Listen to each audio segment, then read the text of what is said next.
I'm Antonio Ramirez, because I've been working on welding in space.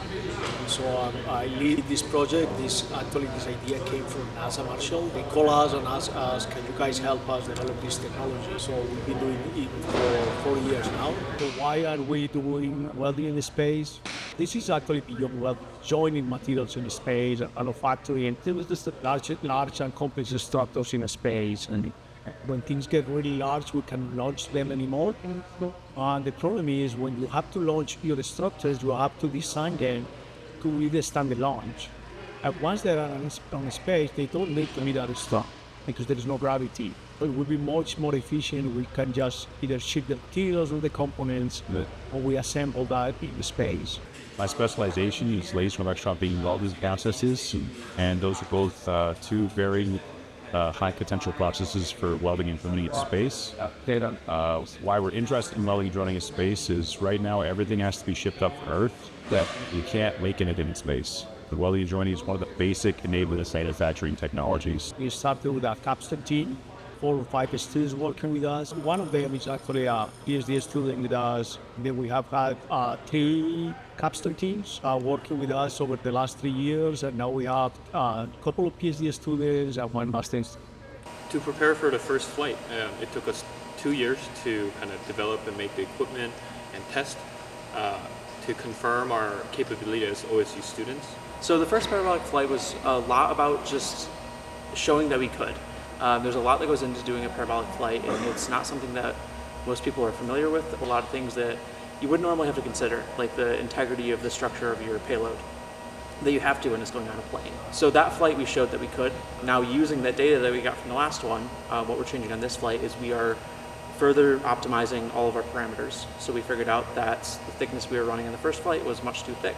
So we were able to reduce that significantly for this one. And then we're also able to actually go up a step in the technology readiness level and the difficulty in our design and actually make a real joint. From the first flight, we have this large pool of data that we want to get, and we're narrowing it down to, okay, what is going to be actually used in space?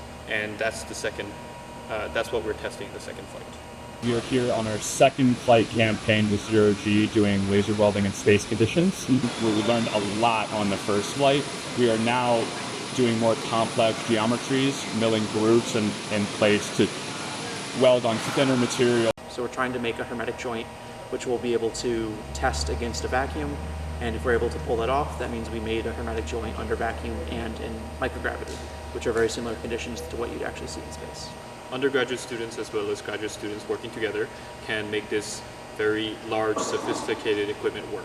For this flight, now that we showed and had sound welds showing their calibration or like refining the data to show airtight welds that we can do. So welding between 2 different metals, as well as refinement of like weld parameters to have less porosities, less cracking, and determining more information that we haven't been able to determine from the first flight. And there's so many things that are directly correlated between our classes and actual experiments research, wherein a welding metallurgy class, we learn about how different materials react to welding and different heat inputs and things like that.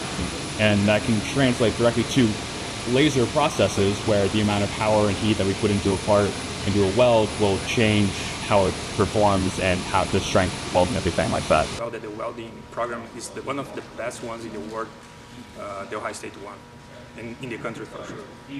Since you are 10 years old, you wanted to be an engineer. Working on space exploration is a dream to our district. We happen to have some of them working with us, so they are very excited about their faces. They cannot hide it. They are so excited about the work we're doing. They know the value behind the data. This data is literally going to be used 5 or 10 years from now to build gigantic structures from space. So when you see Star Wars, these huge spaceships, okay, we are developing the technology to make that happen. That's exactly what we're doing. And these students are very proud and they are extremely committed. Or just not something I want to take for granted. It's really cool.